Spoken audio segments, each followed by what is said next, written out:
Aulas heterogéneas. En el enfoque de trabajo en aulas heterogéneas reconocemos la existencia de diferencias entre las personas en sus experiencias anteriores, estilos de aprendizaje, intereses, cultura, tipos de inteligencia, entre otras. Pero también se reconocen las diferencias en las prácticas de enseñanza cotidianas, en las escuelas, desde el estilo de gestión institucional hasta las actividades que se proponen en el aula, pasando por un nuevo diseño del espacio físico, una revisión de los modos de interacción social entre los distintos actores de la institución educativa y una nueva forma de utilizar el tiempo, concebir y poner en práctica la evaluación. Las escuelas enfrentan hoy muchos y muy complejos desafíos. Uno de ellos es reconocer la diversidad inherente al ser humano y encarar un trabajo concreto para abrazarla tanto en las políticas educativas como al interior de cada escuela, de cada aula y con cada docente. Pero ¿a qué nos referimos cuando hablamos de diversidad?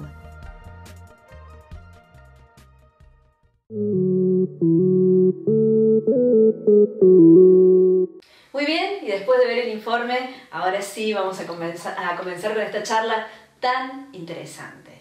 A menudo se escucha el término aulas heterogéneas. ¿A qué estamos haciendo referencia? Bueno, en realidad, cuando hablamos de aulas heterogéneas, me parece que antes debemos referirnos a lo que es una escuela heterogénea, ir un poquito antes.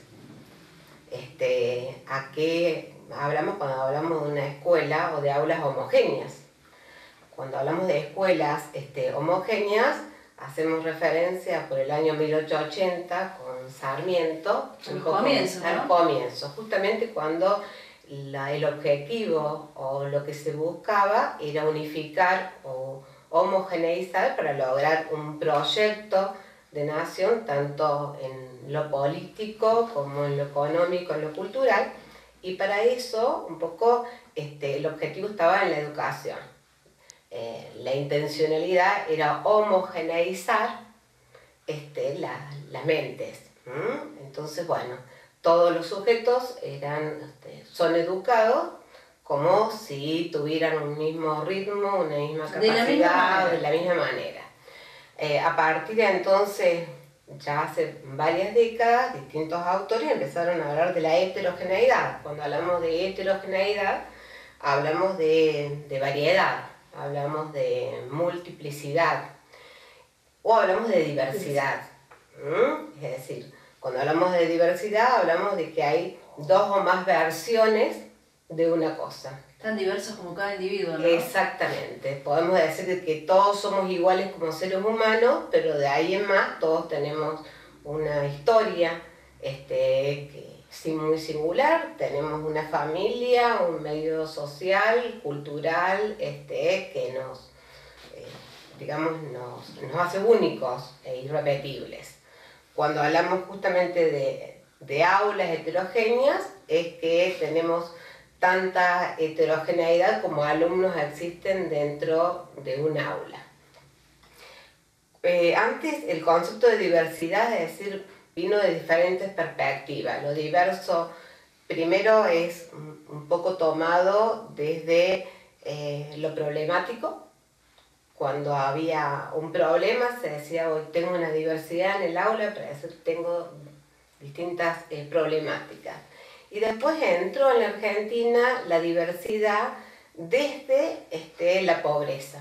Es decir, a medida que se fue acrecentando las diferentes clases sociales. Exactamente, empezamos a hablar de diversidad.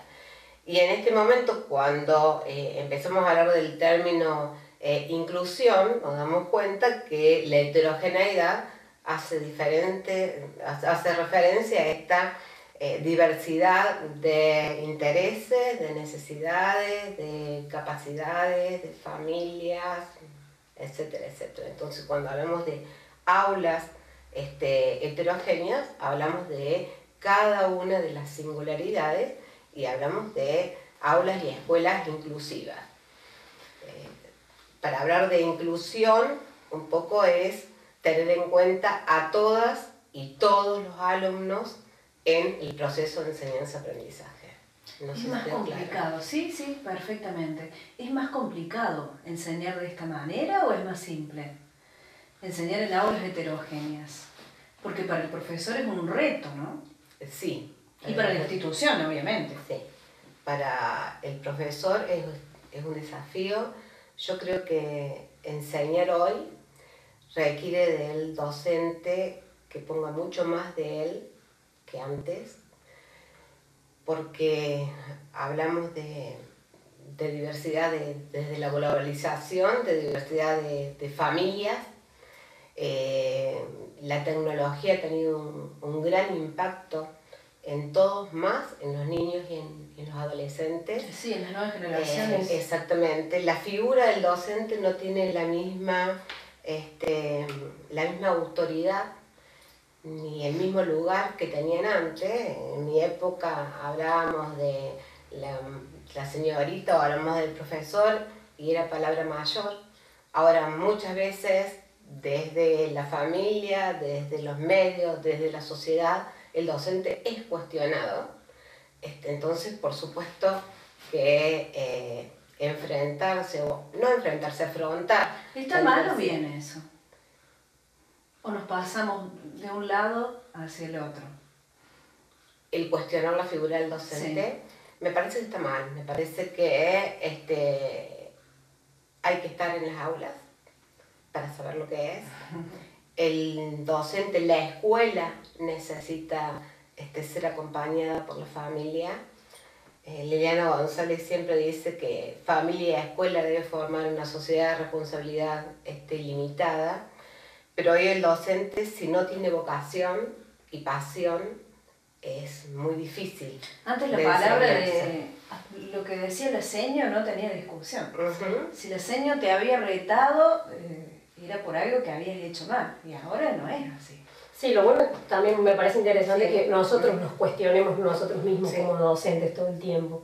A veces por ahí el discurso no desde la estructura siempre hacer lo mismo, no hegemónico, sino que esta diversidad que nosotros encontramos en las aulas también tiene que ser una diversidad a través de las estrategias que nosotros implementamos en las aulas. Que eso un poco es diferente, cómo enseñar en la diversidad. Si yo digo cómo enseñar de la diversidad es un desafío porque tengo que transformar el tiempo, el espacio, los agrupamientos y también los recursos. Es decir, lo primero que necesito es reconocer a los sujetos.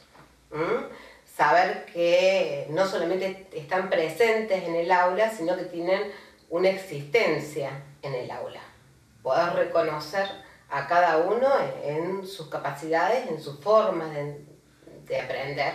Cada uno tiene un estilo propio y personal para poder aprender. Y ese es el desafío. Una vez que puedo reconocer a todos y cada uno de los alumnos, armo una propuesta educativa. Para esa propuesta educativa voy a buscar diferentes recursos, que ese es el reto. Claro. Para que no sea esta forma única. Claro, sí. Y ahí lo traemos